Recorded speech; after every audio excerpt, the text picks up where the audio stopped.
the things that we love, the things that make us cry, the weird interests that we have, like we can hold on to those and they can be something that like other people can find themselves in. I don't think like being yourself has to be something that like has to put you in like this box all by yourself. Like I think it can actually like put us out in this field where we get to be with everybody else who is like also being themselves and figure out some like better way, some better future together. So yeah, you know, tell these people they can be who they are.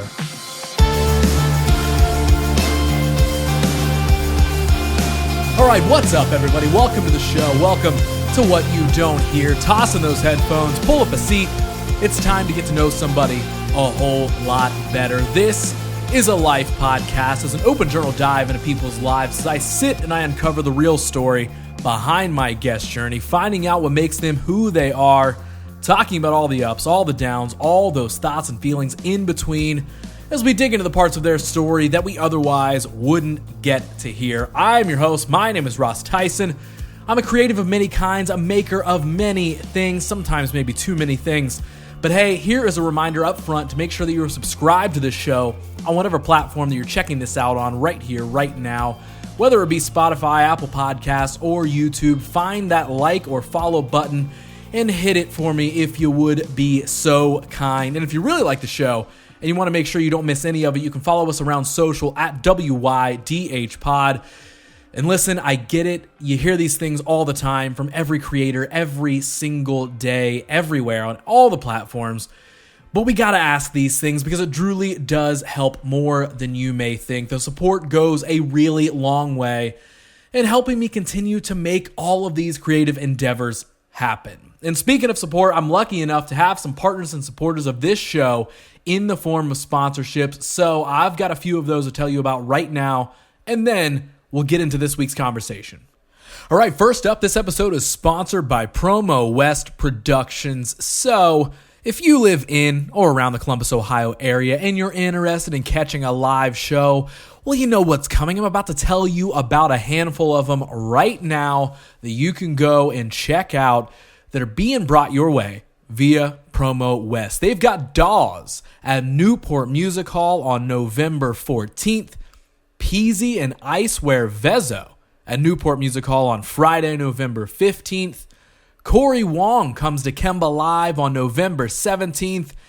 And I don't know how, but they found me, comes to Kemba Live on November 19th. So if you want to grab tickets to any of those shows, you can. All you got to do is jump to AXS.com, or as always, for more information on these or any other upcoming concerts, if you want to find out who's coming to town and when, well, there's one place you can go to find all that information. That's promowestlive.com, or by simply following them on social at promowestlive. And I got to give a big thank you to them for sponsoring this episode.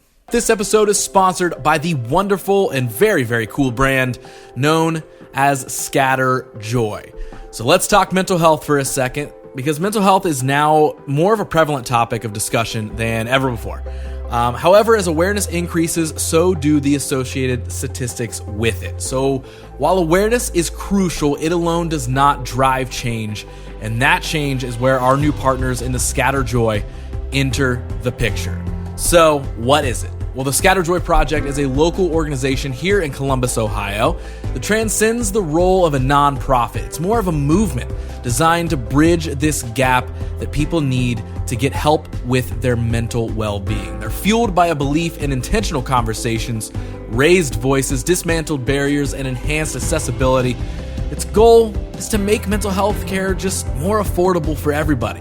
They're down for the cause and looking to support, among other things. They, of course, sell apparel, with 100% of the profits funding their crisis text line, their own network they put together to help people find the mental health help that they need, and their very own therapy fund.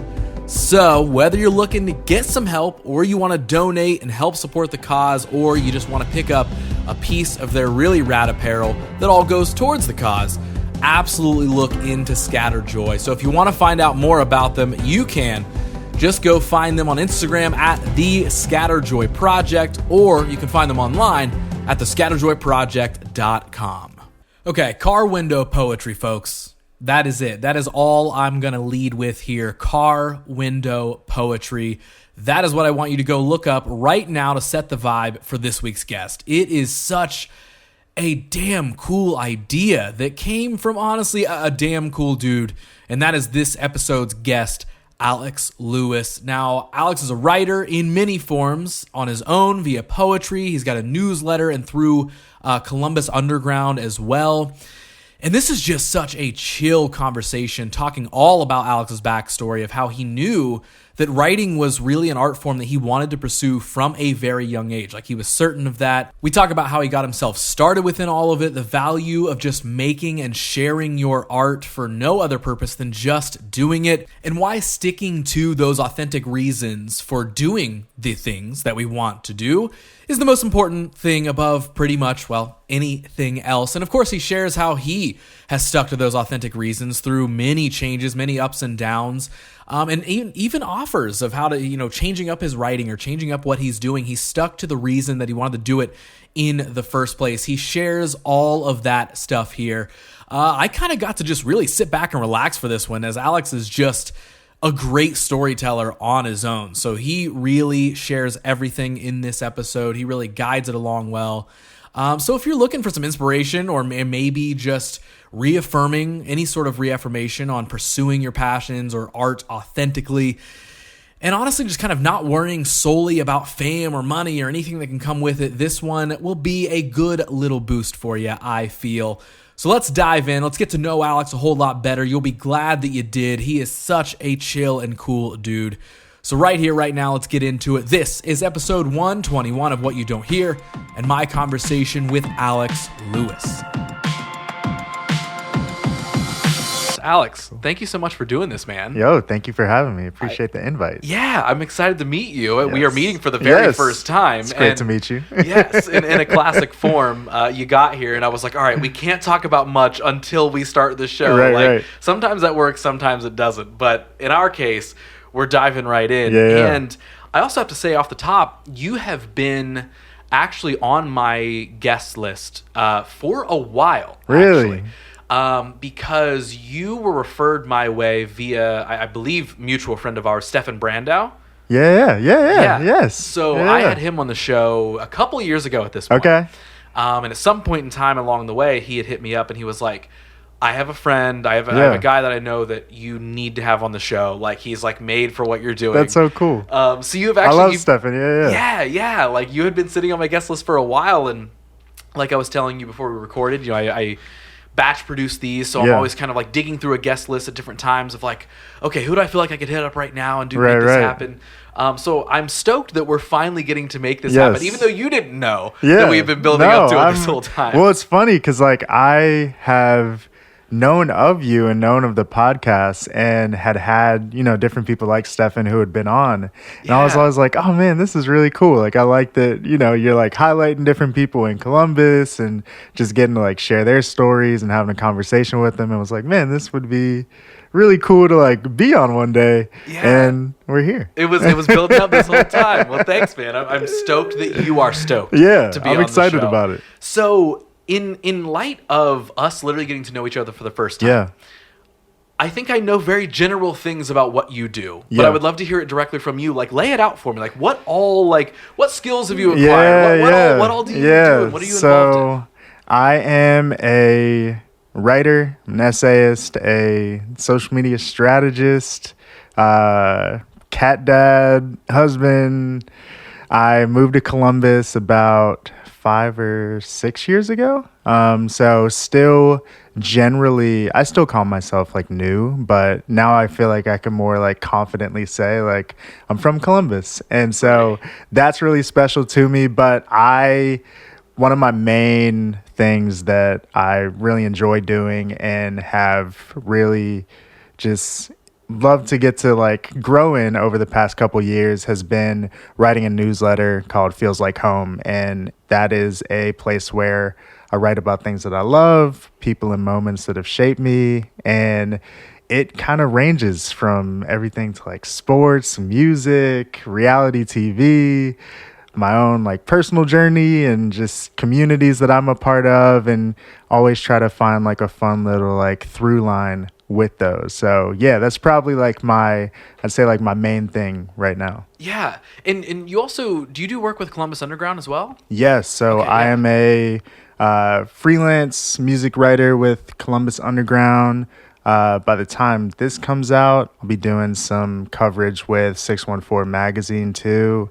So yeah, starting to like dip my toe in the water just as far as like kind of some more like published writing goes, which has Yeah. been a fun journey to try to explore. That's awesome, man. I've also seen you do some of the Scatterjoy events. Yeah, yeah. Like you've done some Yep. speaking there and everything. Yeah, so Zach has had me out for their recent Studio Stories events that they've been kicking off. And so got to be a part of the debut event, which was really fun to be able to share an essay that I had written and get to be a part of a conversation that he was hosting with that event. So yeah, it's been cool to get to like start to, I think part of coming to Columbus was one, I just wanted to like get here and be here. I had moved here to be closer to my girlfriend at the time, now wife, and with that was really just trying to like not do too much too quickly. And so over the past few years, I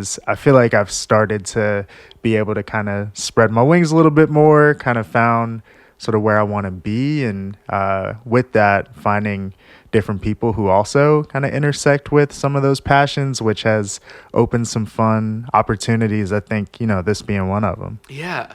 So how long have you been writing?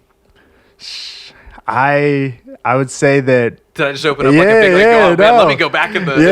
I think it's like I would say in terms of the kind of writing that I'm doing now, which is primarily personal essays, that has been something that I'd say is more so taken place in the past couple of years. So over, let's say like 2021, I started to kind of dabble in it. And then throughout 2022, I was writing on Medium at the time. And that's when I started to get kind of a more consistent pattern of writing. And, it would be probably I'd do like 1 or 2 pieces a month, which is honestly kind of the same rhythm that I keep now. But I, at the end of 2022, made the pivot to one, start a newsletter, and then also I think really just start to explore like, hey, where could this go? I don't really have like big aspirations with my writing other than just wanting to like see where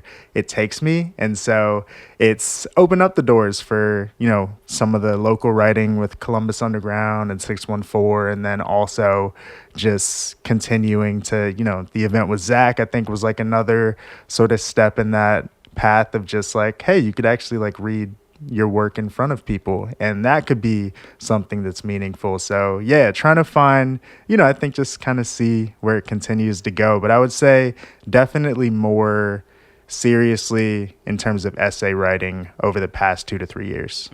I also like, even just hearing that explanation right now, like I actually feel like there's some value in you just kind of being at peace with like, or at least at currently like with what you're doing and the type of writing you're doing of like, yeah, I don't really know. There's not really like this like big looming goal overhead. I think that's amazing because you're allowing yourself to just go with the flow of like, cool, here's a cool opportunity. Let's try it out and see how it goes. Or here's something I want to write about. Cool, let me just express myself, rather than the classic trope that a lot of us fall into of you can easily get into imposter syndrome or like, well, if I'm not writing like this or doing this, then I must not be a proper writer. Like, so I actually think it's amazing that you're like very comfortable with like, yeah, I don't know. We're just kind of like going with it. I've got some, I'm sure I'm doing it with intention and, all this sort of stuff. And I'm sure there's some goals in mind, but not having that like, well, if I'm not doing this in a year, then I guess it wasn't worth it. Like, no, I mean, I think that's a big thing today. I think especially as different sites like Substack or Medium have sort of grown, and more like newsletter sites starting to pop up too. I think there is this, and like writing is just something that in terms of different podcasts or whatever it may be, like a lot of the writers who tend to get featured or highlighted in those different spaces are folks who are they have bylines and more like mainstream kind of publications, or are, people who have written books. And I think there's obviously something to be said for the work that goes into that. And also, of course, like none of those opportunities come easy, especially for people I think who do it really well. But I think there's also value to people who, may work a 9-to-5 job and enjoy writing. And it's something that, we still show up to with a sense of intention and a sense of care and want it to be something that is meaningful, not only for ourselves, but also for the people who read it. I think there's something to be said for that. And that's something that I have grown to be more comfortable with, I don't necessarily feel a, kind of this like urge to want to go and write a book. I don't necessarily feel this urge to where my work needs to be in the New York Times or something like that. If those opportunities come across, or, I may feel that urge a year or two from now, like, a decade down the road. But I think also just for now trying to be content with just where I am and the fact that I get to write what I want to write and people want to read that. And that's something that is really special to me because, a lot of the different topics that I write about are very personal to me and my own interests, my own passions. And so when somebody can read that and be like, hey, I don't watch basketball, but like you made me care about this athlete that I know nothing about. That's a fun thing for me. So yeah, trying to feel that out and just,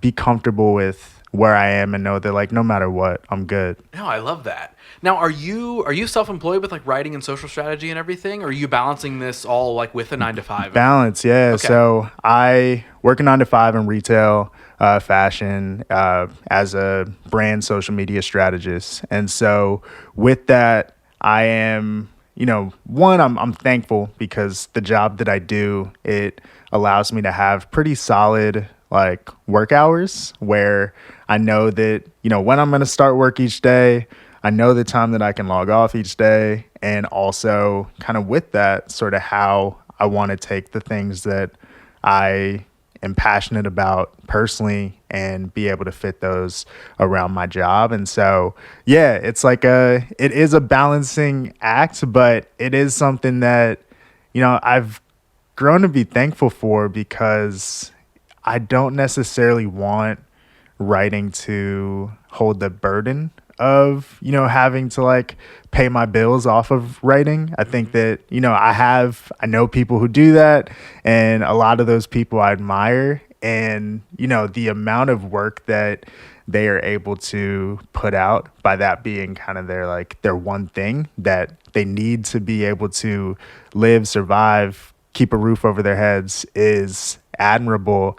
And also, I just don't think that I'm necessarily built for that right now. Like, it's something that I really enjoy getting to tap into it in the time that I have to tap into it and not necessarily having to feel a sense of stress or, pressure around it. Like, I can show up to it. I get to do it at my pace. I don't necessarily need to even put out something every week or every few weeks. Like I can feel out when I want to put that out, which is, I think is helpful. Like it's been helpful for me because it allows me to be able to like research and take the time to actually like be open to the world around me. Like a lot of the essays that I write are, about things that I'm observing, seeing, listening to, watching, and I actually need time to be able to do all those things. And,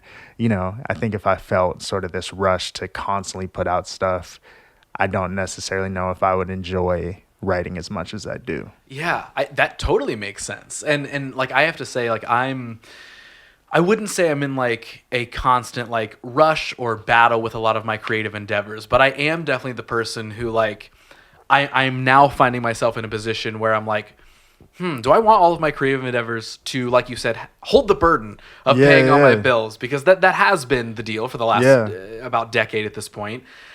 which again, I'm very thankful that I've been able to be freelance and self-employed for this long. And, but it's now, taking a different shape where I'm like, man, maybe I should do a little reworking here to detach a little bit of my creative endeavors and keep them a little bit more for me. Yeah. Even if I am, developing an idea that develops into a brand to be shared with people, like still do that, but not have all of my creative energy put into what's everything I can be making for other people. Yeah. It's actually, I love hearing that you've kind of got that clarity a little bit of like, man, like I like doing it. I'm obviously more than open for any opportunities that come my way for growth or whatever. Yeah. But I like, not having all the burden of all of that. Like, was that like an intentional state of mind that you kind of went down this path with years ago? Or was it something that was gradually uncovered where you were like, I actually kind of want to be protective of this a little bit? Yeah. It was funny when you were talking. I was like, I don't know about you, but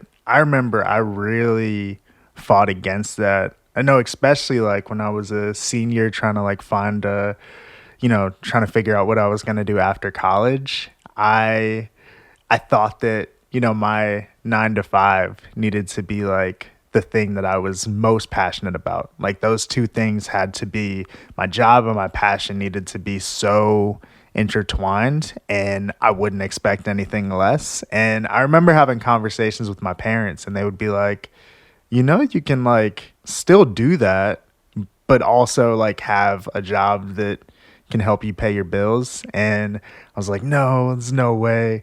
And, I kind of went down that road for a while where I was working in kind of like the nonprofit sector, and then had gone to another brand. And like with that, it was, I think both of those jobs were very much like passion driven. And I also learned that in that, like, hey, there's opportunity with this to, I think, still be able to do a job that can, fulfill you in some ways, but doesn't necessarily need to fulfill all the different things that you need it to do, just because I don't necessarily know if like a job is going to be able to do all that. And so I started to explore, I think, especially like as, I started to get into essay writing more, I was starting to see like, okay, this is something that I do enjoy. I'm able to do it outside of work, detached from work. And it's something that I still feel a personal drive toward. I still feel, this desire to grow with it, but it gets to live separate from all this stuff, which I think, especially as someone who had found a lot of my identity in that 9 to 5 for a while, it was nice to be like, hey, I can actually break out from this and like have my own thing that can be separate from this, and also be something that hopefully is moving me more toward being energized than I think some jobs could often lead to like burnout. Mm-hmm. And so for me, it's definitely wasn't something that came like, immediately or something like that. It's been a, work in progress, but one that I feel, I'd say like more at ease now, knowing that, hey, I can still have this thing here. It doesn't need to fulfill everything or accomplish everything that I need it to do.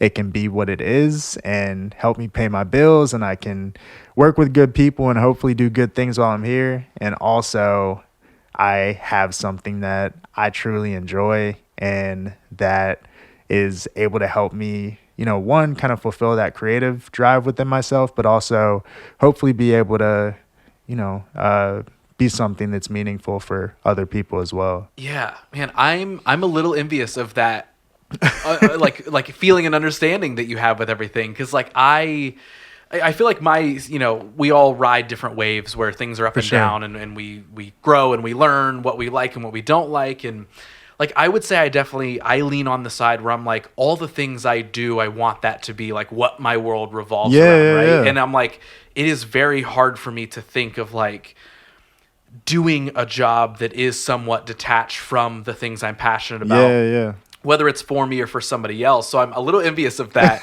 feeling, to be honest. But that also comes from like, doing the trajectory of, working regular jobs and then figuring out how to become freelance and then getting so engulfed into that world that I hit the burnout stages where I was like, I hate doing all of this. Yeah. To then now my path the last couple years has been full on like fulfillment ride of like my balance is like, how do I make sure that my life is as filled with joy as humanly possible? Yeah. So that way I don't have to have a separation of like, well, my job is this and I don't like my clients or I don't like this, even if they, can be annoying sometimes. Yeah. But then personally, I like to do this and maybe I'll get around to it or something like that, where like I've actually tried to blend those things together. And I feel like I'm in a phase right now where I'm re-identifying what that looks like a little bit. But really like in the last handful of years, like identifying, okay, what does actual like life harmony look like for me between like work and life balance, work and life harmony. Right. Yeah. But I also, I'm like, man, like, I think the work I do, like it has to be an extension of all of these things that so I envy that a little bit. I do often, I really do wish sometimes I could detach from wanting to. It's not even the act of necessarily creativity. It's almost the feeling of freedom, for lack of a better term, right? It's the feeling of being able to think for myself and being able to be my own boss effectively and live, like today, for example, at the time of us recording, like I've recorded 2 of these podcasts today, right? And the fact that I'm able to do that, right? And in between recording sessions, I was able to go and do some client work at home, right? And it's like, that to me, I'm like, this is exactly what I need it to be. Yeah. But it's also like, okay, but what is the next phase though? Yeah. Because there is a part of me too that does often, or not often, I have recently began to wonder, what does this version of me look like in a job setting? Where I'm like, what if I did, like you said earlier, what if I was able to kind of release my creativity from the burden of paying my bills? Yeah. And what if I could find some new type of harmony between what a job could be and then what my, life ventures would be? Yeah. Because, I haven't had any sort of a regular job in 10 years. Yeah. So I'm like, I wonder what this version of me could do with that scenario. It's interesting. Like through Substack, I feel like I've been able to meet different writers who like, it's interesting because a lot of them aren't, like writing isn't the only thing that they do. They're parents who are like taking care of their kids during the day. And then they also find time to like write a newsletter. And I'm like, I don't know how you do that. Or, they're more in my kind of, I'd say like more like me where they're working corporate jobs and then also, they find time either in the morning, on the weekends or late at night to be able to write. I've got a friend who's a athletic director at a school and he like finds these like opportunities to like do what he enjoys with writing. And I think even that has kind of like helped to shift my perspective a little bit of, is there a way to do all the things that I enjoy and still be able to not have that, like you were saying, like not have that be something that necessarily has to, pay my bills or be the thing that I'm, having to like rely on for survival. Because I think like, I don't know, like ideal state for me is like, hey, we actually like don't need to like, like have a job to like survive and have like basic needs, but like to actually have more time to do those things that we enjoy in a way that is, exciting and like allows us to like tap into our passions. And of course, like, it could be like a pie in the sky thing, but I think that's always like the, if anything, like what I'm trying to like dream toward and work toward is like, hey, even if it's just in like the small little pockets of my life right now, like, how can I do more of what I enjoy in a way that actually feels enjoyable versus having it be something that it's like, there's almost like this pressure that I put on myself to be like, well, I need to put this out every week. Or if I'm doing this, it has to hit, X amount of likes and comments or whatever it may be. But it's just like, no, actually, like, I think a lot of that I can tend to put on myself when I don't need to. And yeah, is there a way that I can kind of strip some of that away and hopefully make this like a really more life-giving than actually feel like it's like, sucking energy away from me? Right. That life-giving part, that joy part, I think is huge. And I also feel like that's sometimes maybe what prevents a lot of us from pursuing a lot of those. Like, there's plenty of conversations I've had with people over the years where they're like, I really want to do this thing. Yeah. But they have that projected version of it of if it's not immediately my job tomorrow and making me millions of dollars and I'm famous, then there's no point in me doing it. And it's like, figure out what you can enjoy from it first, because there also could be plenty of space for you to just, if you do more enjoyable things in your life, you might find that you feel that balance a little bit more where you're not so maybe concerned about changing careers or getting a different job. You're actually like, oh, yeah, I'm just like learning to detach my identity from the job I do and learning to figure out what all different parts and pieces my identity is actually made up to, right? But I also think at the same time, when you go down that slippery slope of creative venture or whatever you want to call it in whatever form, you can also immediately attach your identity to that as well. Yeah. And you're like, oh, well, if I'm not the coolest video director, photographer, writer, designer, musician, whatever, then I'm not worth anything. And that's all my worth is being this thing. And it still takes the balance of, well, who am I and what am I comfortable with doing and not doing? And what kind of life do I want to live? And how can I make these things as prominent as a piece as I can? Yeah.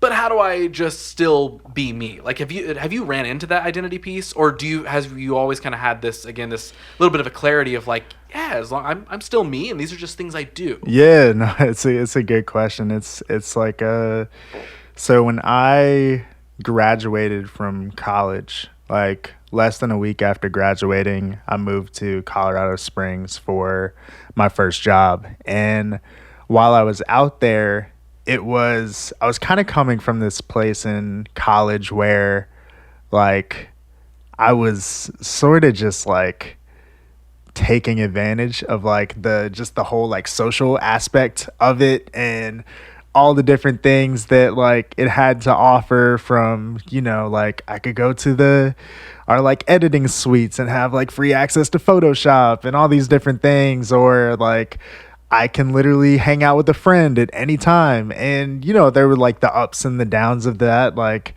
I feel like first semester, my freshman year, like grades definitely slipped because it was like, I'm just trying to like hang out with everyone all the time. And by the time that I was going to graduate, I was in this place of like, it was kind of like peak, like, I just want to like follow my dreams and do the things that I'm passionate about.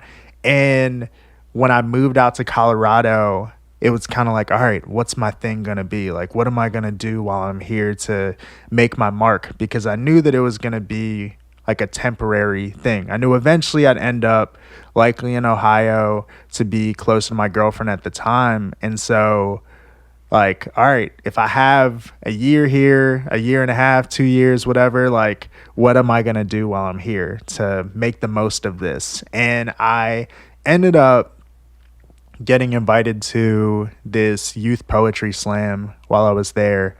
And that was one of those, like, I mean, still, I'd say like one of the most like impressionable moments for me, just seeing these like middle schoolers, high schoolers, like get in front of an audience of strangers and share, like their deepest, darkest secrets in a sense was like really cool. And just like, I knew that I didn't necessarily have that same level of bravery or vulnerability. And the fact that they were doing this, and also like I'd been to Colorado Springs, I think like 2 years before that as an intern, just for like a few months. And with that, like it's mostly you're just kind of going around doing like the touristy things, go see Garden of the Gods. Like there is a very, just specific limited time that you have in something like that. But to be able to go back and be like, I'm actually like kind of putting down, even if they're temporary, like putting down roots here for a little bit. It was like, how do more people not know about the fact that like right here in our backyard, there are these kids who are just doing like the coolest stuff. And that to me was, I came out of that experience being like, yo, I want more people to know about this. I want more people to experience that. And the way that that ended up, like, I guess manifesting for me was I had this idea to start this project called Car with No Poetry, which was just these like square note cards that people could write a poem on and put it on people's car windows, like you would like under the windshield wiper, like a parking ticket or something. And with that, I started to, because I think I knew, just even from like a marketing perspective and kind of being in that world for a little bit, was like, if I'm going to do this, like, I kind of got to like scream it out to people, like people need to know about it. And so I went like all in, just in terms of like any small thing that I did with the project. Like I was posting about it, I was writing about it, and it ended up getting picked up. I had a friend who I went to college with who was interning with NBC, and he was working with nightly news, and he was like, hey, I want to pitch this to my bosses. And I was like, okay, like, I mean, I feel like they're not going to be into it, because I think at that time it was just like, had literally just started it, probably had like 100, 200 followers on like our Instagram or whatever. I was like, yo, they're not going to be into this. And he was like, no, they want to do it. And so they came out to Colorado Springs. They recorded this whole segment with like an interview. I was doing these like poetry workshops at schools at the time. I was able to like start to get into the door at some different like elementary schools, and they got to come like record one of those classroom sessions. And it was this really cool thing that started as like this local art project that then pretty much like as soon as that segment aired became something that was so much bigger than what I expected it to be. And with that, I think when there's like and I'm sure even with this podcast, like you feel it, it's like when you have something that I think people can look at and they're like, this is good. Like I see that like you're doing like cool stuff with this, you're doing good stuff with this. It is almost like they begin to identify that with you, as like this is kind of the summation of who you are. But I think that also like we can do that to ourselves too. And so what you were talking about earlier, where it's like you identify yourself with this thing, like I definitely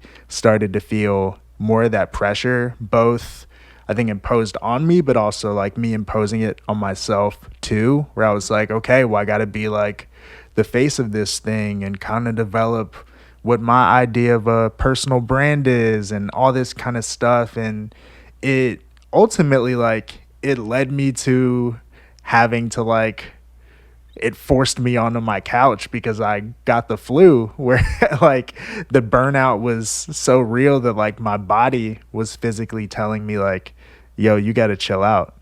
And that for me was, I think, one of those big moments. And then also I think just like hearing from people that were closest to me, where they're like, yo, like we're, hearing stuff about you online before like we like are talking to you about it. That to me was another one of those things that was like, hey, like let's take another look at what my priorities are and, where more of my time and energy needs to be going. Because sure, like this is great. It's awesome that, people across the US and in different different parts around like the world are doing it. But this is also like you have real life people that you love and who love you, who aren't getting to enjoy you, and that you're not getting to enjoy time with them either, as a result of this, and as a result of like sort of what I had made myself to believe like I needed to do to like keep this going and thriving and succeeding and all that. And so that was definitely one of those like key moments where I was like, all right, I need to re-examine kind of where I'm, as I get into different creative projects, things that I'm excited about, even if like it can be the most like benevolent thing and, you know, the coolest idea, like there still needs to be a level of balance with that and a level of, you know, kind of understanding what things that I need to say yes to with that and also what things I need to say no to. Mm-hmm. Now, what did that turn into of like for it to be that much of a quick like undertaking basically of like, okay, it was a fun little project I made, it got some coverage. Like, did it turn into like an actual organization or something that you were like, I'm the face of this now, and I just got to go 0 to 100? And I guess even what was the timeline of that? Was it like a year's worth of just like nonstop that led to the burnout, or was it like, hey, in 2 months this thing became so much to handle? Yeah. Like, it was kind of, I think it was over, I'd say like probably over the course of a year and a half. The burnout probably came within the first like 6 to 8 months. And it was, so when the nightly news segment aired, at that point, like I had just started to get into schools and, you know, and it was mostly just like local elementary schools. Because for me, I was like, I want to do this. Like, I think that there could be a lot of value in getting to do this with students, but I don't know how to do that. So I just started like, I like went through like the local like public school like directory and was just like emailing any teacher that I could come across, and was like, I don't even know if this is like how you're supposed to do it. But a few of them responded and were like, hey, you should come into our classroom. And so that's how that kind of started. And then when nightly news happened, it was one, like more schools started to reach out. So it was both going in person if they were in kind of the local Colorado Springs area, or it may be like setting up Skype calls with different schools to do sessions virtually, which was really fun. I really enjoyed that. And then also, you know, I think with anything like, you know, anything that it can feel like, hey, it's starting to pick up traction. I think like one, it was like, hey, you could start a nonprofit or like an organization with this. Another part of it was like, hey, you could monetize this. And, you know, maybe it's like advertisements on the cards or something like that. And it's not that, you know, I don't think that the monetization is bad or that the, you know, like those are even like bad ideas. But I think for me, it was more so a thing of like, that's not why I started this. Like, nor is it the, you know, the reason that I wanted to, you know, why this was a meaningful endeavor for me at all. You know, at the time, like I was doing a 9-to-5 job. It was my first job out of college. And this was something that I was doing in addition to that. And also was like in my workday trying to figure out time to, you know, go and do like a virtual session with the classroom. I had started a podcast, and so finding time to meet with different guests and try and like build sort of that arm of it, and also trying to make sure that like the website was updated in the way that it needed to be. And I went and like explored. There were a few teachers who were part of the, you know, we had kind of with it started like a sort of like small like ambassador community just for like different people around the country or around the world to be able to be like, hey, I just want to kind of lead the charge for this in my community and sort of model what it could look like. And there were a few teachers who were part of that who were like, hey, we want to help set up like a, you know, like a curriculum. And so they went and put together like a whole curriculum, and we have, you know, I was able to like get that up on the website. But it was just like it was all these things that, not that necessarily any of them were bad. It was more so a thing of like, one, this is much bigger than me and much more than what I can be able to handle right now. And also like, I don't necessarily feel this desire that like I need to be the face of it either. I think in that, as I started to see like, okay, this is bigger than me. It's like, okay, well, how can like, cool. I don't necessarily need to be the most like the exemplary for how you do car window poetry. I can simply just hold space for people to participate in it. So I would say like as I started to kind of process through it more, and even now like the website's still up. I still see people are like going and downloading the cards and doing it at their school or in their community or whatever. But for me, I was like, I can pay to keep the website up, and that's probably about as much as I can give to it right now. And I'm okay with that. Like I want to be, as much as I think it can feel like, yo, how are you, like this thing was doing so well, how could you just like give it up or whatever? It's more so I think for me like, hey, no, I actually needed to like protect myself and my relationships in this, and also ensure that I very much could kind of see like the slippery slope that it can become, and it wasn't something that I necessarily wanted to go down. Yeah, but I think you sharing that, I feel like, is such a valuable thing because I've heard this a couple places, but I feel like where I first heard it was actually a past guest a couple years ago I had on the show where she shared something similar, and she shared, basically what she said was, to wrap it up, was you have to be able to let yourself quit. Yeah. And a lot of different parts of culture and everything, you hear like never quit, blah, blah, blah. Right. And obviously in some cases, depending on what your quit is, yes, let's, don't totally give up on something, depending on what it is. But that idea of you being able to be clear and comfortable with, hey, this is kind of taking a shape that I didn't really want it to take, and I don't even know if I'm like willing to grow with that in that way, and I don't want that responsibility ultimately of like making myself form a different identity to go along with this. And I think that there's so much value in anyone hearing that, because I do think, like you said, I'm sure you had some of those conversations.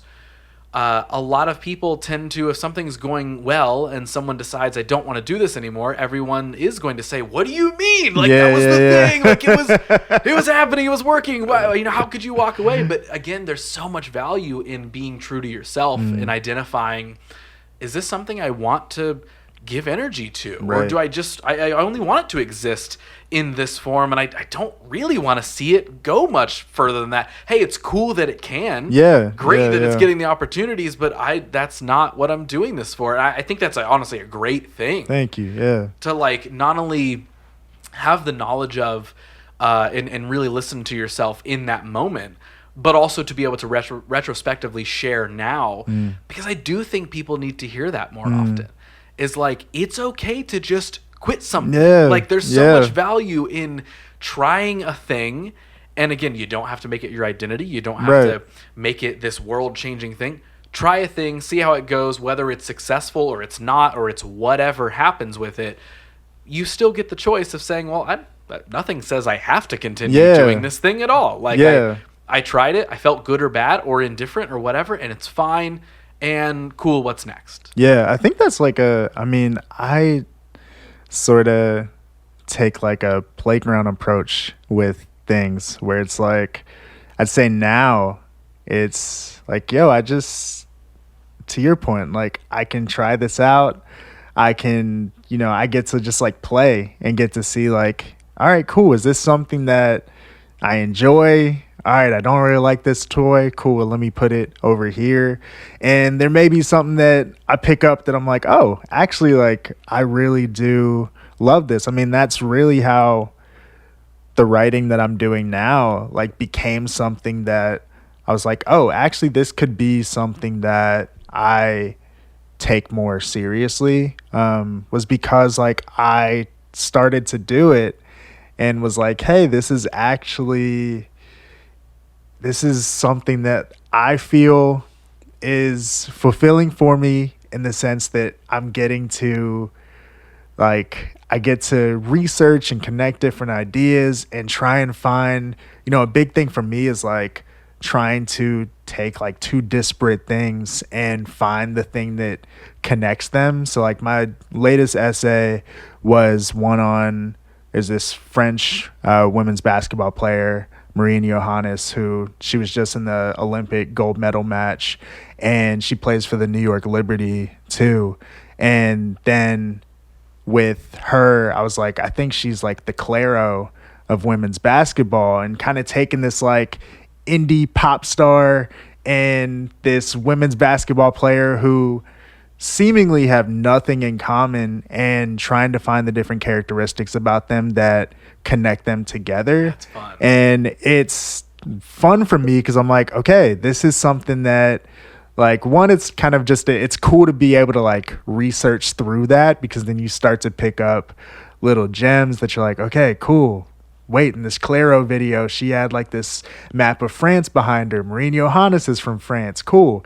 That could be something. Like starting to read different articles on them, and you start to see some of those same themes come up of like, they have this sort of like quiet flair to them. Like Marine Johannes's basketball game is like really just like fun on the court. Like she's taking like one-legged jumpers and like throwing no-look passes, but her teammates like, she is so quiet when you're off the court. And that to me is just like, it's fun to be able to like get to sort of just find my way through that. And it's something that even looking back, I'm like, man, there are parts of writing that I do now that showed up like in high school. Like I would write music and try and just like so much of the raps that I was writing, it's like you're trying to find the rhythm of different words and what words can like pair well together, how they all flow together. And that shows up in my writing, because when I'm reading it out loud and if other people are reading it, I sort of want that to be kind of I want them to sort of have this like swing when they're reading it. And, even with like the Car Window poetry work, I got to that place because I got to see that, hey, there are these kids who are sharing meaningful things. I think like, hey, maybe we all have the capacity to be able to share meaningful things. And so, that of course extends to myself, but hopefully as people are reading what I write and about the things that I love, it's also leading them to think about the things that they love too. And whether that shows up in writing or they go and tell, their partner, their best friend about it or whatever, like, I think it's fun to be able to start to like think about those things and hopefully be able to give permission to people there. So yeah, it's like I don't know. It's cool for me to sort of see like I have found something that, I didn't necessarily have to lose the things that I was doing before to be able to get to where I am now. I think there is such a cool flow and trickle down effect of what authenticity can do. And like a word like authenticity, I think can get thrown around tons nowadays because we're in a social media filled world where there's a lot of inauthenticity. And so then everyone's like, no, be authentic, blah, blah, blah. Right. But like something like that is like, there's so many thoughts and ideas that I have had in the exact same vein where I'm like, man, if I could just like get this idea started at like my previous hometown, which is a very small town in Ohio, not a lot's going on there. But I've had ideas where I'm like, man, if I could just get an advocate at the school to start up something like this, like window poetry, like that is something I'm like, oh, I want a school like what I went to start doing something like that. Because for that community, for those people, if it can spark or inspire anything, it does not have to be this like large brand company. While like, again, yes, my brain most often works in the form of marketing and branding. I love coming up with ideas. I love telling stories, and I love seeing like, what could it be? But at the same time, the impact I want many of these ideas to be can be very small, right? It doesn't have to be a worldwide famous thing. And I love hearing you say that, because it's like those are ideas that hit me often where I'm like, this would just be cool for like my small town school to Yeah. do, to inspire people there Yeah. to do more or pursue more, Yeah. and not in an entrepreneurial spirit, but just in a personal spirit Yeah. of express yourself through writing more. Yeah. You don't have to be stuck in a for the sake of this example, like you don't have to be stuck in a small Ohio town and not do anything and stay in the confines Yeah. of that. Yep. You can find ways to express yourself that Yeah. are more than what's around you. Yeah. And so it's so cool. Like it does like energize me in so many ways of hearing you explain those things, because I think, and I don't even know if I'm explaining it correctly and agreeing with you, but like, I think it's just so cool when ideas can be in existence where the impact is simply person to person on sometimes a simplistic level, where the real impact is internally and emotionally, rather than at large commercially. Yeah, Does any of that make sense? No, I just kind of brain dump it does. there? It does. I love it. It's like I'll tell a quick story, but one of the car window poetry sessions, that one of like the poetry workshops that I did, that is still one that I think about today, it was one of the first ones, was with the 3rd grade class. And there was this kid, his name was Bryson, and he was having trouble. Just like, he was like, I'm not a poet. I don't like doing poetry. I don't know how to do this. And with most classrooms I did, especially in person, like you could kind of sense it a little bit more, but there was always like 1 or 2 kids who were kind of like, I'm not into this. Like, I can't do this. This isn't something that like I'm built for. And with Bryson particularly, I like crouched down beside him and was like, yo, what's going on? What's up? And he's like, I can't do this. And I was like, well, what do you like to do? And he's like, I like playing with my dogs. And I was like, cool. Well, you should write. You can write about your dogs. Like, you don't have to write about, what your neighbor next to you is writing about, or what you think you like should write about. Like, write about what you know, write about what you like to do. And the poem that he ended up writing, he was like, if a 3-legged dog can be happy, you can too. And I was like, that is, yeah, like that's pretty solid. And so with that, I, as like the project was growing, I was like, I had this publisher who had reached out and was like, hey, I think what you're doing like has the potential to be a book. And it was like, well, biggest thing with this is just like, you're going to have to show that you have, X amount of social media followers or whatever to be able to, even be considered for this. I was like, well, we can see what happens with the project, but like, I'm not there right now. And then eventually I ended up, after that encounter with Bryson, it kind of dawned on me a little bit later, like, hey, this could be a children's book. Like, this could be kind of just even the way that like that poem was explained is, I think, could show itself in like a book form. And I had written out this like kind of children's book, sort of nursery rhyme type style poem.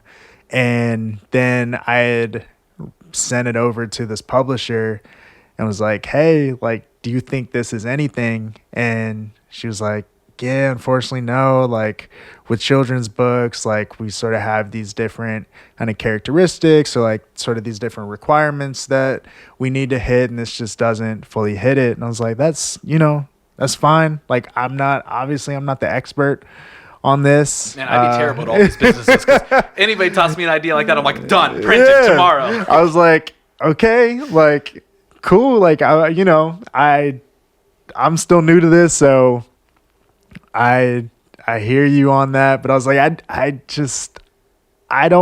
not done with this idea yet. And so I reached out to a friend that I met online. She was a designer, illustrator, and was like, hey, do you think, would you be down to do something to this? And she was like, yeah, like, I'd love to illustrate this. And so, we put together just like a small, like, she wrote the illustrations like a moleskin notebook. And then I got together with a friend nearby who did video work, and we shot a quick video in the classroom where we did the poetry workshop.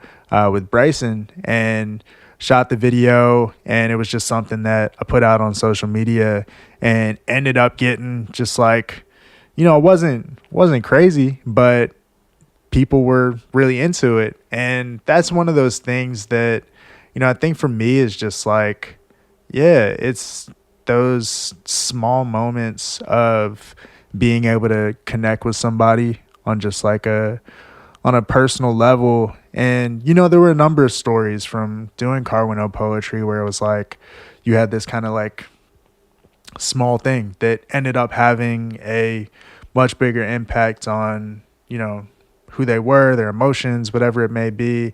And that's something that really taught me just like, yeah, it doesn't all have to be the biggest thing. It can still be something that is meaningful for people. And even with like the book idea, it was just like, we don't have to make this like a big, it doesn't have to be this like New York Times bestseller or something like that. We can literally just do the book ourselves and share it online through this video and like let it do what it's gonna do. Like, I don't necessarily need people to go and like buy this or something like that. And yeah, it was just it's a cool thing. Like, even just that conversation with Bryson is one that I'm like, that will always be the thing that tells me that like people have meaningful things to share, even if they think that they don't. Like, just, and not even that it necessarily needs to be something that you share publicly,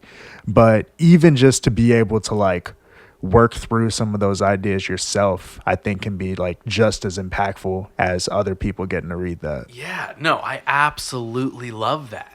Something that you mentioned earlier that I do want to dive into a little bit is you had mentioned that even like back in high school you were like writing and stuff. Is that correct? Yeah. So, I mean, take me back there. Let's time travel a little bit. Like, what's growing up like, and when does writing or the interest in any form of it even pop up for you? Yeah. It's like, so I grew up in Maryland, right between Baltimore and DC. My mom's family is like kind of from all throughout sort of like the Baltimore area.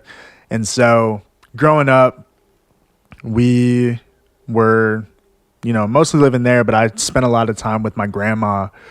My mom worked, 9 to 5 kind of corporate job, but she was in sort of like the DC area. And so a lot of times, like commute wise or whatnot, she may be like getting home late or whatever that case may be. So I would spend a lot of time with my grandma, who taught at the elementary school that I went to. She was a 4th grade teacher. And honestly, like a lot of my mom's family, and even, on my dad's side, like a lot of those folks are educators. And so I spent a lot of time with my grandma, both in her classroom. So, a lot of times if it was after school, like I would just be on like the, heavy like Mac computer that she had in there, like the cream color joint, and would just be in there like, just on like, what was it, like Kid Pix or, starting to like navigate the internet a little bit. Right.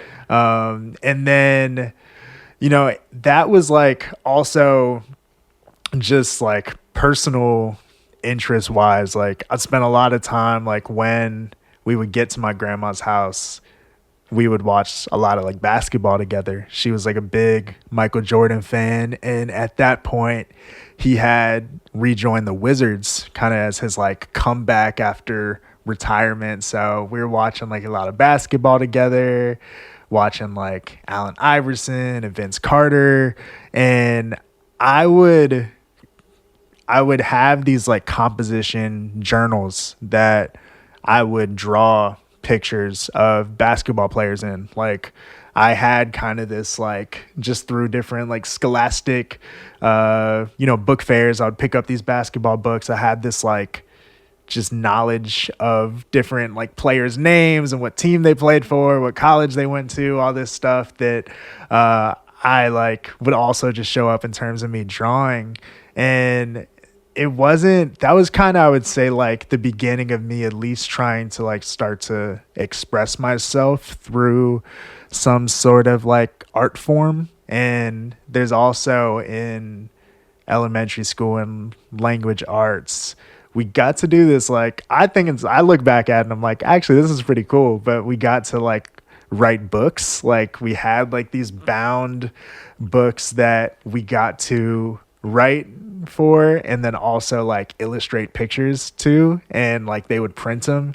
And so I like still have like this like book that I wrote about me and my best friend at the time, about just like what we would do on like a day together. And that's one of those things that just like I love getting to like think back to then, because also I think it's just like it's a good indicator of like sort of who I am at like the core, which I think is like really fun to think about. And when I got to, I would say like middle school, I wasn't doing as much writing. I think just like a lot of the focus sort of shifted to, acceptance, having, different friends. I was also like going to middle school, you're going to a new school. So, it's trying to, you're meeting these new people, you're in these new environments, you have these new influences.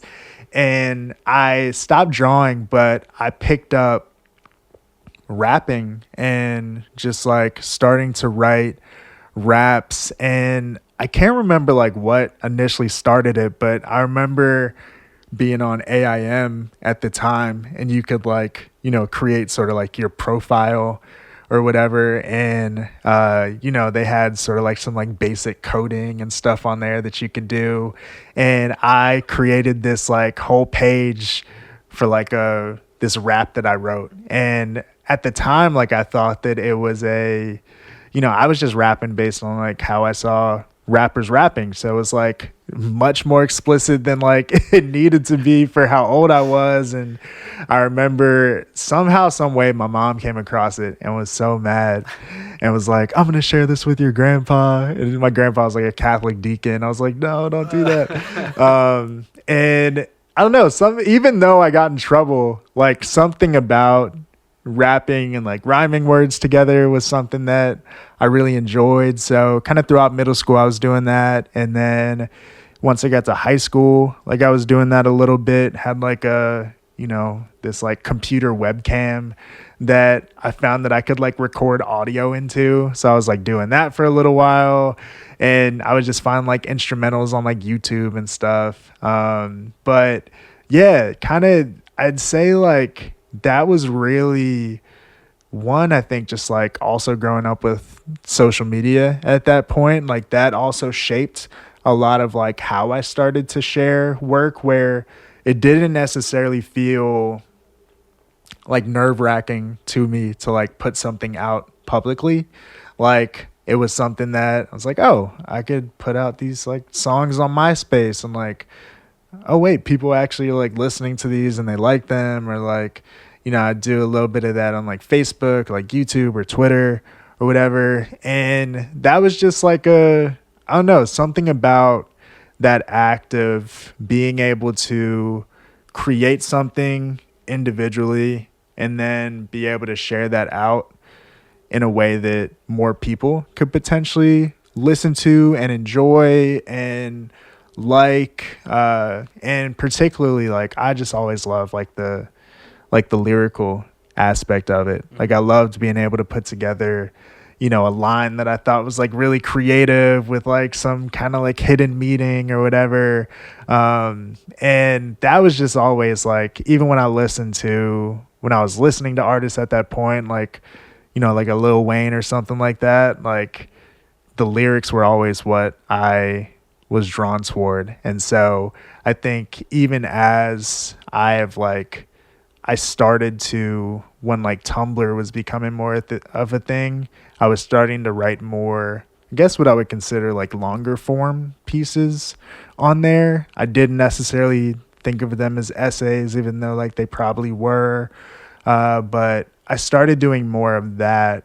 And that was, I think, like really when I started to see like, okay, this is probably the more I don't know, like mature way of me sort of like writing. I don't necessarily feel as like connected to like wanting to be a rapper anymore. I like made a few songs in college just because I had friends who were musicians, but that was really when I started to see like, okay, I can still write, I can still do these things, but it doesn't necessarily need to be as like, full blown out as like trying to make an actual song. I can write it and still be able to hopefully share it with people in a way that like they're into. What do you think what do you think made the passion for writing and self-expression stick through like every phase of life? And I ask that in the sense of, we've also talked so much today about that harmony, that balance, that being honest with yourself and what you like and what you don't like.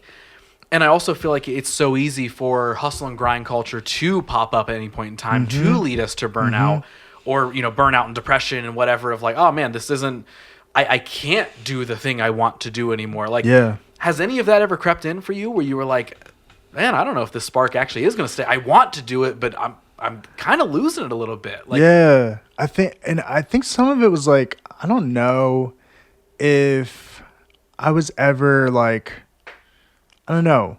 I don't think it was until later that I consciously was like, oh, like I am a writer and this is something that I want to do. Like, especially in, when I started to get more into like longer form pieces in college, like that was just I think what I felt connected to, maybe even more than the writing aspect, was this hope, this desire, this belief that my writing could be, like could have a positive impact on somebody else. And some of that at the time was more like just because of the, who I was at the time, the environments that I was in, like a lot of that writing was more like faith-based. And that was something that it was kind of like I'm doing a good deed or like I'm doing good work by writing.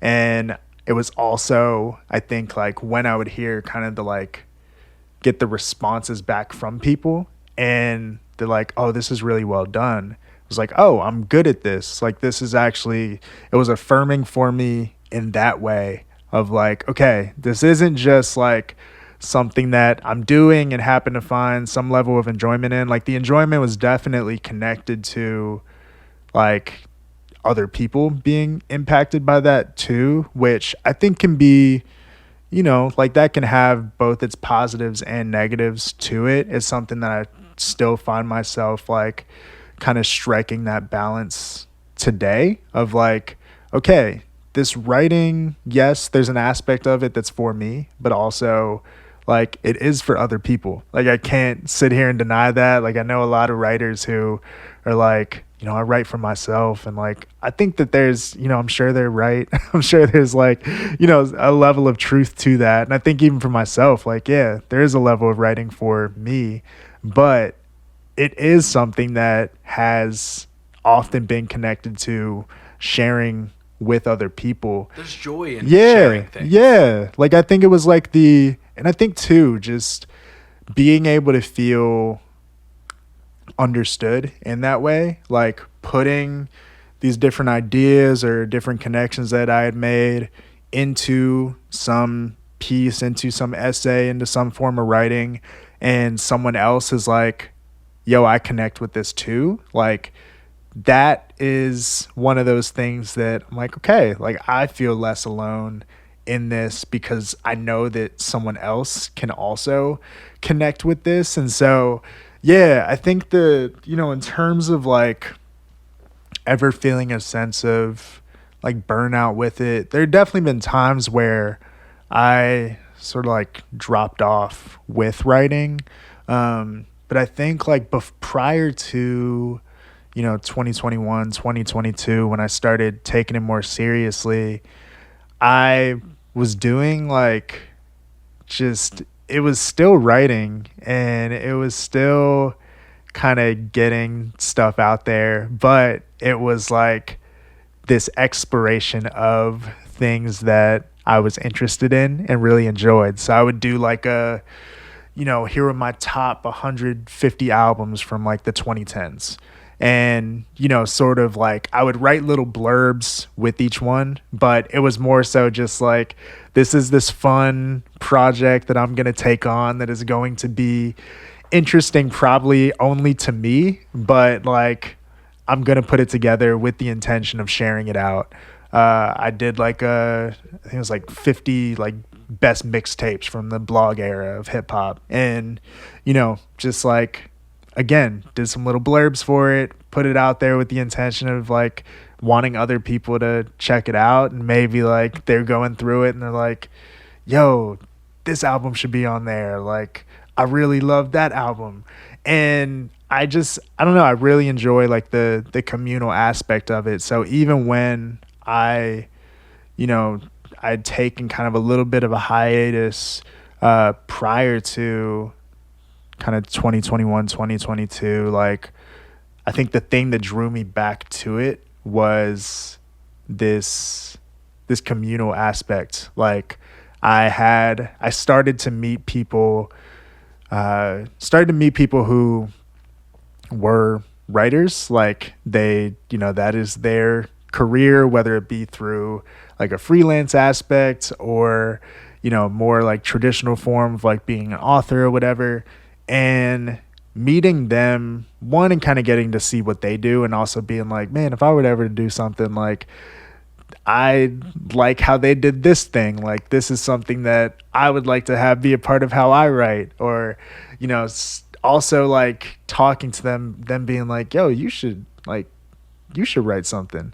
Was like, okay, cool. Like I'm not just doing this thing alone. Like it's something that if I do it, like I would have other people that I'm doing it with. And really the biggest thing that got me like fully back into it was my friends JT, Cole, and Koku. I started to see mainly JT and Koku at the time that were like starting to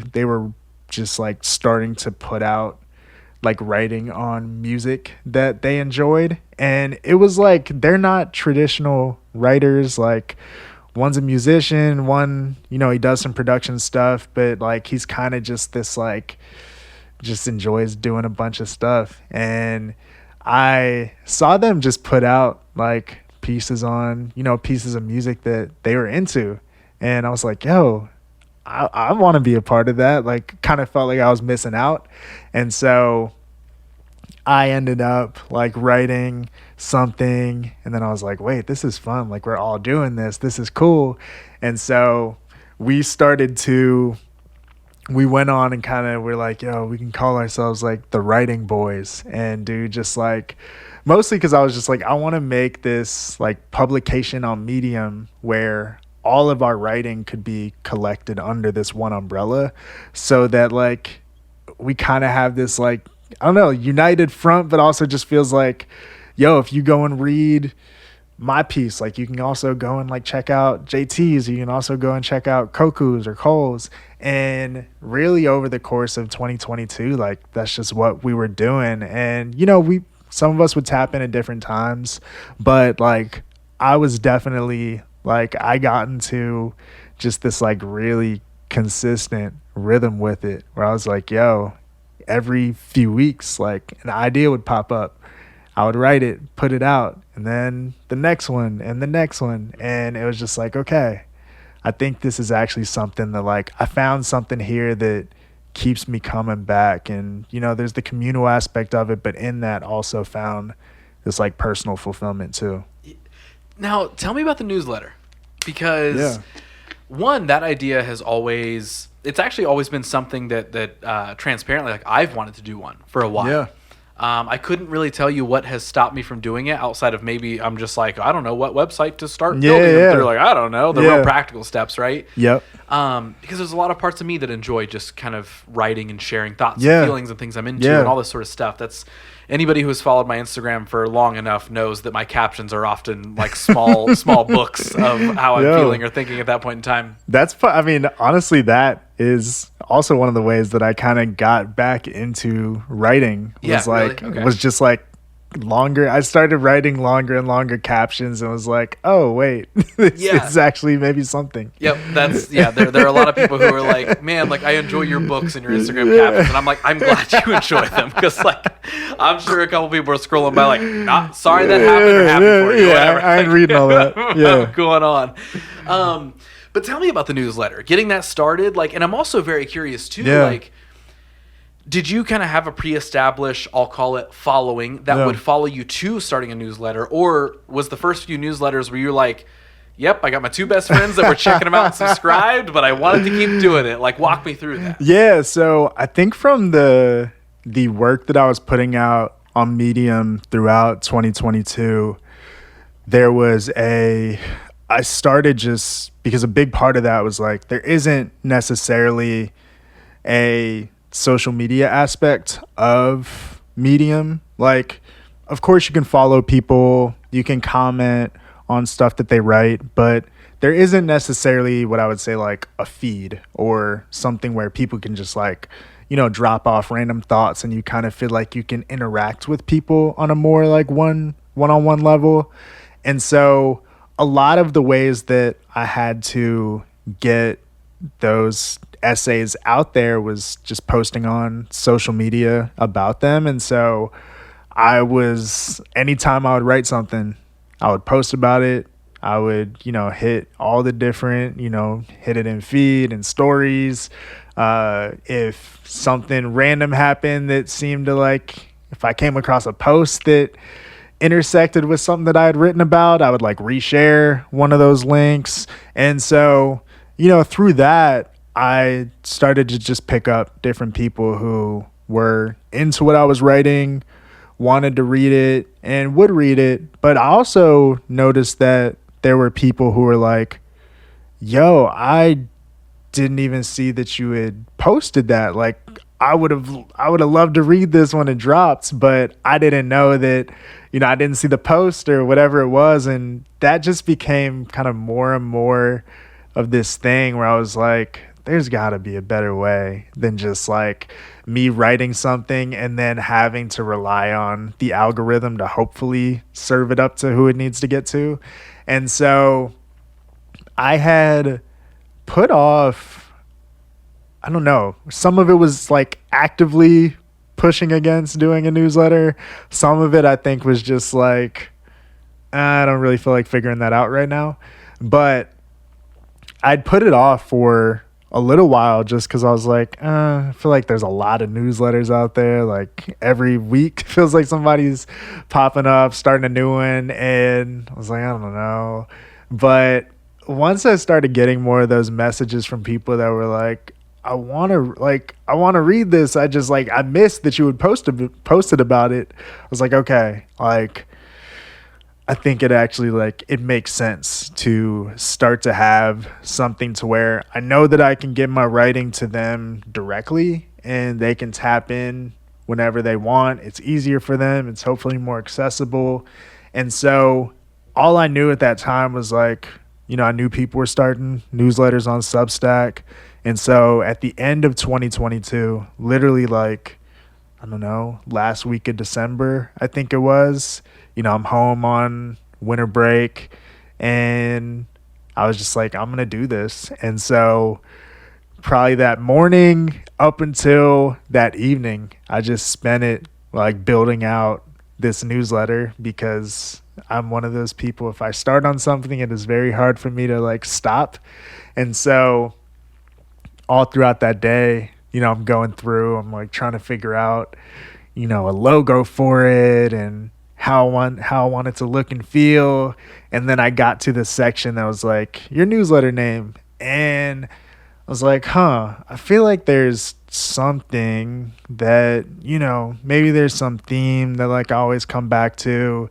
And I had shared my writing with a few friends who were, in kind of the writing book world, just because I was like, yo, I don't know if I'll ever write a book, but I have all these essays that I've written. Do you think there's anything here anything that, you think would be helpful for me to work on.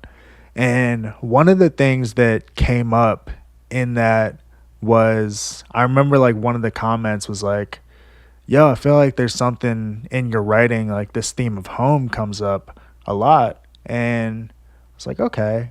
And so started going back kind of with that in mind, going back to old essays. And I was seeing this phrase, feels like home, felt like home. Like it was just popping up kind of quite frequently. And honestly, just this idea of sort of like returning home was one that I just, it was something that I saw kind of come up a lot in my writing. And so I was like, yo, I could just call this feels like home. And kind of just like, did it, didn't really think anything of it, got it in like the design stuff that I was working on for the newsletter. And then just like from there ran with it and didn't know, I knew that I was going to like keep writing essays on there. Didn't have much beyond that. And so I think like my first post, I wrote an essay on when I had a podcast with my friend Koku. We had interviewed Hanif Abdurraqib, and we had this conversation with him connected to his new book that he put out in 2024, just about about writing lineages and this idea of like, having people who have come before you that whether you're tied to them directly or indirectly, like if they are somebody who has had an impact on you or like shaped you in some way, you being a part of their lineage. And I considered myself a part of Hanif's lineage as, somebody who's in Columbus, as a essayist, is somebody who kind of does the thing that I was talking about of like connecting these different ideas and these different obsessions and finding sort of this like through line in them. I was like, yo, like I'm a part of his lineage. And also just thinking back to, growing up, like seeing different, especially like when I was living in Charlotte after we moved from Maryland, just like being in a city like that where there was this rich sports culture, like you would kind of see these like mini celebrities around that, like, whether it be like a literal mini, like Muggsy Bogues, like seeing kind of like someone like that, or just like, even at the local high school, like, right outside my neighborhood was this high school, Independence, that Chris Leak had went to from Florida, Hakeem Nicks, who went on to play for the Giants. Like some of these like local stars that like when you're a kid, you're just like, yo, I look up to you. Like I want to be like you. I want to, if I'm somewhere and like I can even just like almost just like touch you is like the coolest thing. And so actually being able to be in a city where I can legitimately like touch my heroes now and like have conversations with them and ask them questions, that was kind of my like first essay, was sort of just like working through that. And then from there it was sort of just like, okay, whatever idea comes, I'm gonna run with it. I started kind of feeling out with my essays like, this is something that I want to be sustainable, so I need to figure out a way that, I still want to maintain a level of consistency with my newsletter. So if I know that I'm just based on what I had done in the previous year, if I know I'm only going to be able to hit like 2 essays a month and feel like proud of those and feel like I did them well and feel like I have the time to work on them, then what can I figure out to do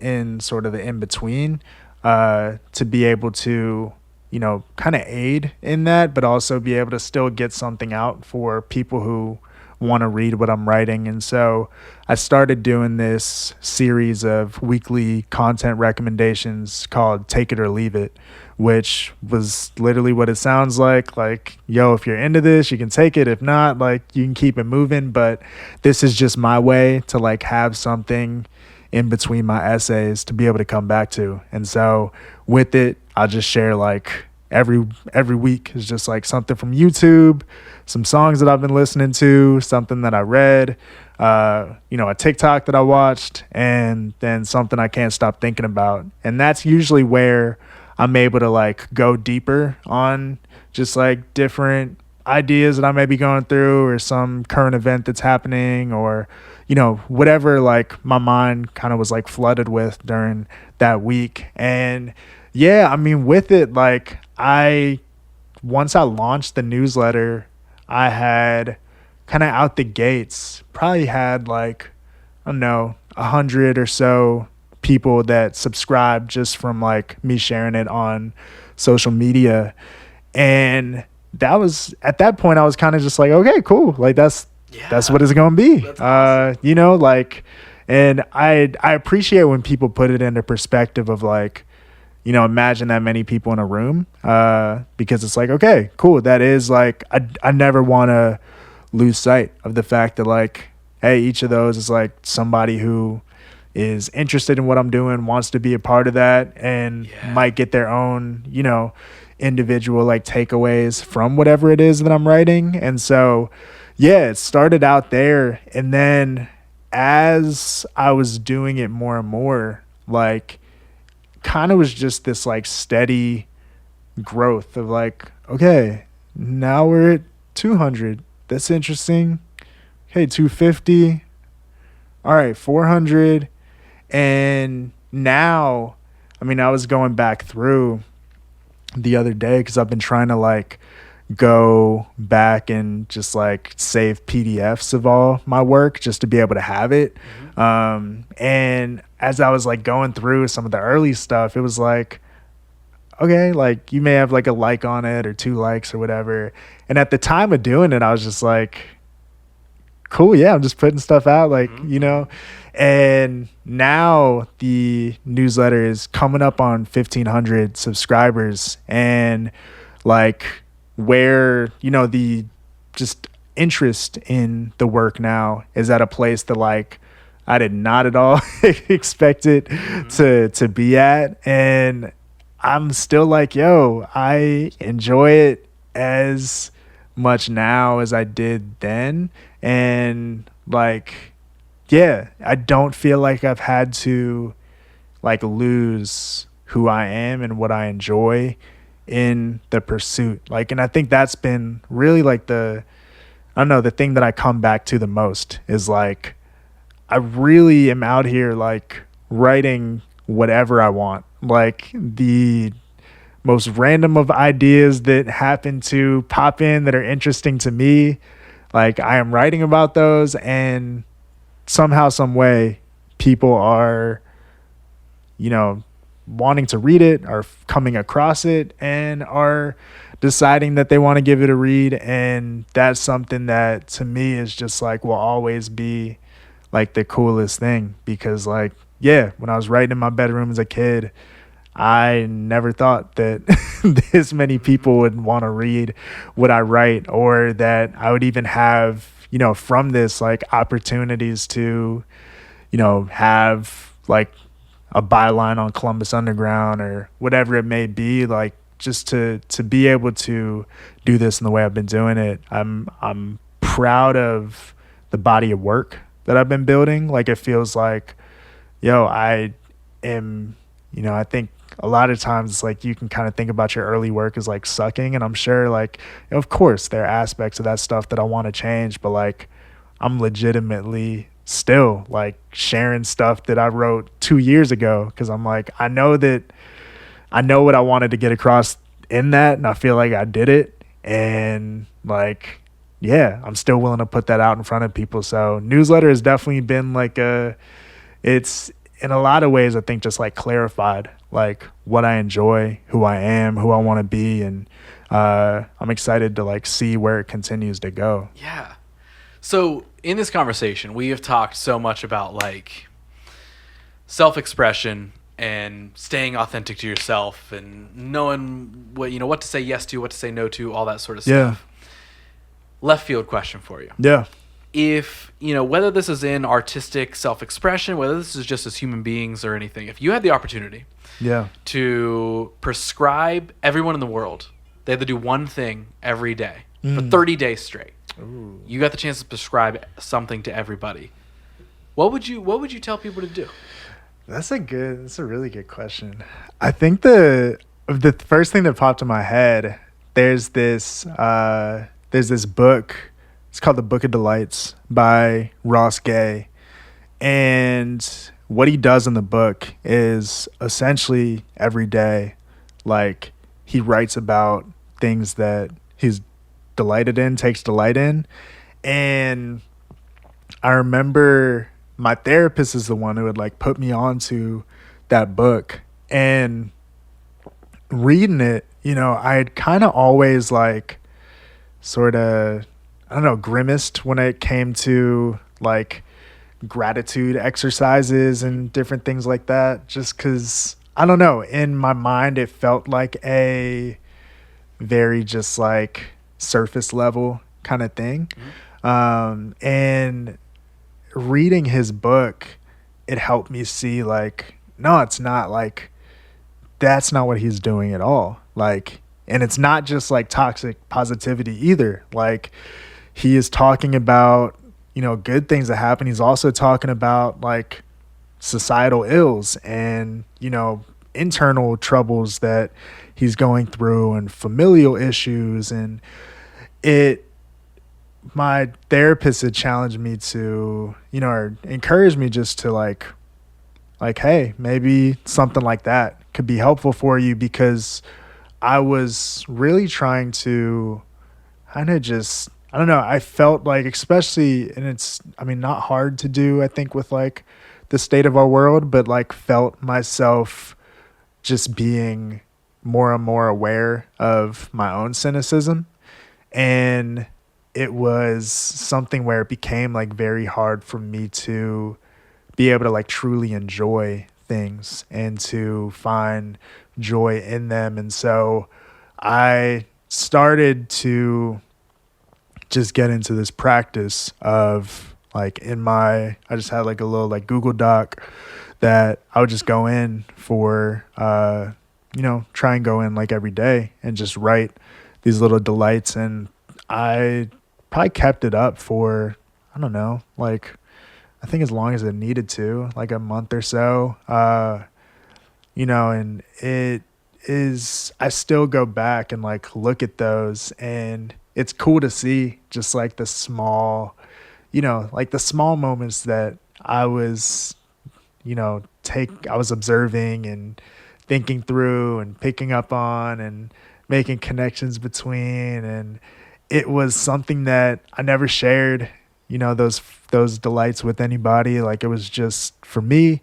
And, I think if I were going to prescribe, someone to do something for 30 days, like, I don't know, I feel like that's a good place to start. Like, just kind of thinking about, because I also like that it's not just, I don't know, I think I'm thankful for, I'm grateful for, like, I don't know, it gives me like Thanksgiving, just like going around the table and you kind of just say like whatever you need to say to like move it on to the next person. Yeah. I think like the idea of like taking delight in something, like, I don't know, there's a little bit more thought that has to be given to it, just because like, I don't know about you, but like, I don't hear that word in like everyday life, So it's like, all right, what does it actually mean to take delight in something? What does that look like for me? And a lot of that, like, it leads me back to a place of like, what are the things that I love and really enjoy? And I think that particularly with loving something, like, even that isn't something that is, full on like a positive thing. Like, it's like, if you love something, like, you also sometimes may be like critiquing that thing. You may, see opportunities for growth with that thing, and that's okay. Like, it doesn't all have to be just like this, full on like positivity, everyone's smiling. But it's also like it allowed me to kind of take a look at the world around me and be like, yo, I really love this thing, or I really love this person, or I really love this relationship. But yeah, there are also things about this that like don't always sit well with me. And that's worth considering too and thinking through. And so, yeah, I think that practice, like even for the time that I did it, was something that I found a lot of value in. I think shaped how even just some of the clarity that I feel like I've been able to find since then. Yeah, man, I love that. I love that. Well, we just prescribed everybody something for 30 days. And I'm going to say that they're still listening because I got one final question for you. And it involves everybody in the world listening. Okay. So I ask the same question at the end of every episode. So now it's your turn. So we already know everybody in the world, they're listening. We prescribed them something. They're still like, all right, what else has this guy got? Yeah. You get to share one final thing with everybody. One final like thought, feeling, thing. It's just anything you want to share with everybody. You've got this opportunity right now. Yeah. So we pretend that everybody in the world can hear you. You got a live mic and you get this one thing. What is it that you would want to tell everybody? And what would you really, really want everyone to hear? Man, that's good. I think the thing that I would tell everybody is there's actually like what came to mind for me. There's this Tyler the Creator line where he says, tell these black kids they can be who they are. And, I think for me, just that idea of like being exactly who you are, like being yourself. And that is something that, I think it's simple. It's often said a lot and can become trite, but I think there is a lot of power in the permission to just embrace the things that make you you. Like, I find that even as I examine that in myself, like I have I have these different quirks, and I have, different things that I may have not always loved about myself, or, may be overly critical of at times, but those things come from a place. And like that goes for anything. Like I think part of being ourselves, being who we are, is also acknowledging the people and the things that like made us into who we are. And there's a level of delight that comes with that. There's a level of gratitude. There's a level of acknowledgement. And sometimes that's going to be, good. Sometimes that can be really hard. But I think that there is something powerful about like not trying to just live based on someone else's expectations or going by what you think you should do. Like I say it at work a lot, but it's like, yo, make it work for you. Like there is so much in this world that I think can tell us that like, hey, you need to rush. You need to do all these things. Like you were saying earlier, like you got to grind it out. You got to, but it's like, no, actually like that it's not going to work for everybody. And honestly, a lot of that can be actually geared toward like, demands that we aren't even built to meet. So I think for me and, I think for other people, like it's just helpful, I think, to understand like what it is that makes us us, the things that we love, the things that, make us cry, the weird interests that we have, like we can hold on to those and they can be something that like other people can find themselves in.